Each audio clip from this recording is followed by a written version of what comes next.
Moin Moin Leute, willkommen wieder bei einem neuen Video und heute mal wieder mit einem Video über den verbrannten MX-5. Und heute werde ich hingehen und weiter am MX-5 arbeiten. Ich werde als erstes die vordere und hintere Aufhängung einmal abmachen, damit ich halt nur noch das rohe Chassis habe und ich den MX-5 halt auch drehen kann mit dem Drehgestell. Ich werde höchstwahrscheinlich vorne die Kabellage und sowas, den Kabelbaum, das lasse ich erstmal drin, weil der ist sowieso fest, der wird mir nirgendwo abhauen. Deswegen das lasse ich erstmal drin, dann werde ich den einmal mit der Rotisserie vorne und hinten hochpumpen und dann drehe ich den MX-5 mal. Ich weiß nicht, ob ich direkt hingehe und den einmal 360 Grad drehe, weil das ist dann doch irgendwie unangenehm, wenn das Auto so in der Luft hängt und dann irgendwie 360 Grad oder 90 Grad alleine gedreht ist. Ich denke, ich gehe erstmal hin und drehe den so ein bisschen. Ich werde jetzt erstmal hingehen, die vordere und hintere Aufhängung einmal ausbauen. Dann werde ich den ganzen Wagen hochpumpen, ein bisschen drehen und dann kann man sich das da vorne ein bisschen besser angucken, was noch gemacht werden muss. Und ja, das mache ich jetzt eben.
So, wie ihr gerade gesehen habt, die Aufhängung ist jetzt unter dem MX-5 weg und der MX-5 ist auch schon auf die Seite gelegt.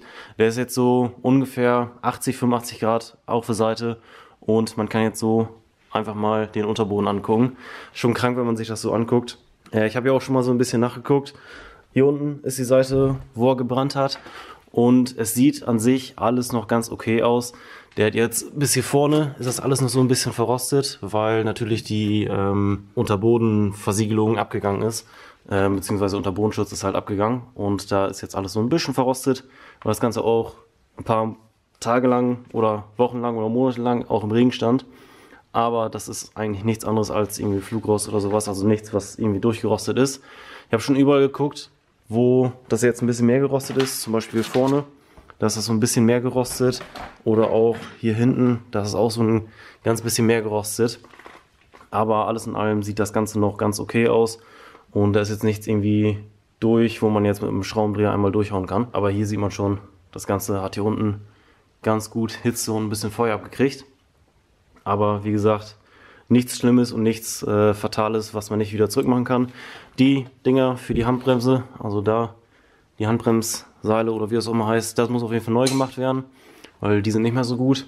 Und hier muss allgemein sowieso mal drüber geguckt werden, was alles neu gemacht werden muss und was nicht. Auch hier vorne die Längsträger, die müssen auch einmal hier wieder gerade gemacht werden, weil natürlich der MX-5 war ein bisschen tiefer und es kann sein, dass ich hier und da mal ein bisschen aufgesetzt bin und ja, dann haben die sich auch ganz gut verbogen. Da werde ich aber höchstwahrscheinlich hingehen und einfach versuchen, dass ich die irgendwie so, ja, keine Ahnung, ich versuche einfach mal die von oben so ein bisschen zu drücken, dass es alles so einigermaßen wie er gerade ist. Ich denke mal, als so eine kleine Leere, sage ich jetzt mal, oder so ein kleines, woran ich mich orientieren kann. Ich habe so eine Rails für hier unten, ich weiß gar nicht, wie die genau heißen. Die kommen höchstwahrscheinlich beim Drift MX-5 drunter und die schmeiße ich mal hier drauf, gucken, ob das alles so drüber passt und dann weiß ich halt, dass die perfekt funktionieren. Ich weiß nicht, ob die bei dem MX-5 auch noch drüber kommen, weil ich keine Ahnung, wie es da mit TÜV aussieht, ob das da Probleme gibt. Aber ja, das wird auf jeden Fall irgendwann mal kommen. Ich gehe jetzt erstmal bei und mache hier oben weiter. Ich werde den MX-5 erstmal ein bisschen wieder hier hinkippen, sodass ich hier oben vernünftig beikomme. Da werde ich mir so ein bisschen Blech nehmen und das Ganze dann halt zuschweißen.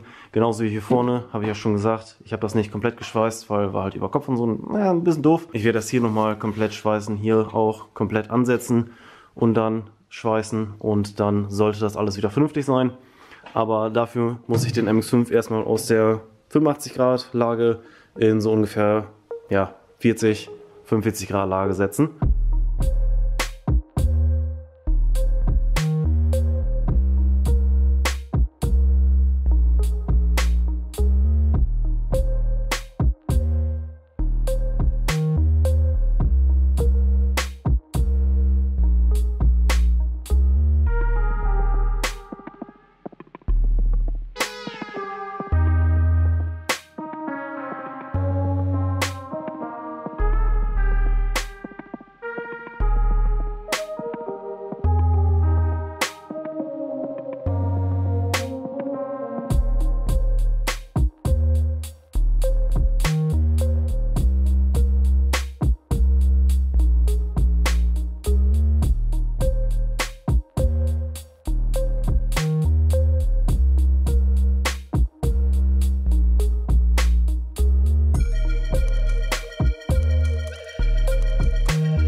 Wie ihr jetzt gerade gesehen habt, die Seite habe ich jetzt schon komplett fertig gemacht. Ich bin jetzt hier auch schon mal hingegangen und habe das Ganze einmal versiegelt mit Karosseriekleber, so wie es sein soll. Nicht so wie ich es vorher gemacht habe.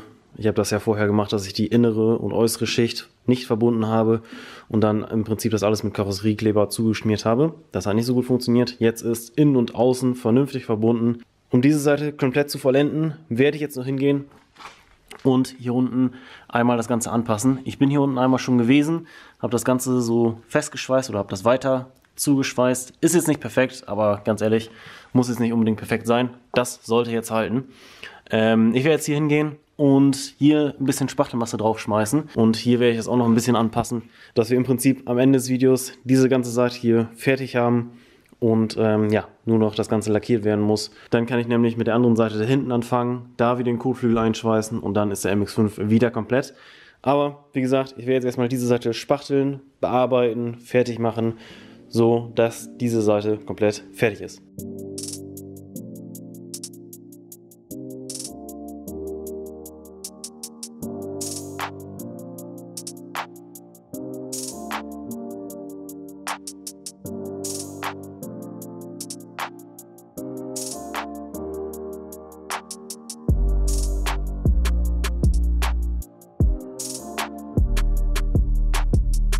So, wie ihr gerade gesehen habt, ich habe jetzt das Kalzium draufgeschmissen. Das Ganze ist hier noch komplett ungeschliffen. Ich habe hier vorne versucht, das zu schleifen und das hat jetzt eher weniger gut geklappt, weil es ist extrem kalt gerade. Es sind gerade irgendwie 10 Grad oder 5 Grad draußen. Das Metall ist noch kälter und da kann ich das nicht wirklich schleifen, beziehungsweise es trocknet nicht vernünftig. Ich habe das jetzt seit 2 Tagen drauf.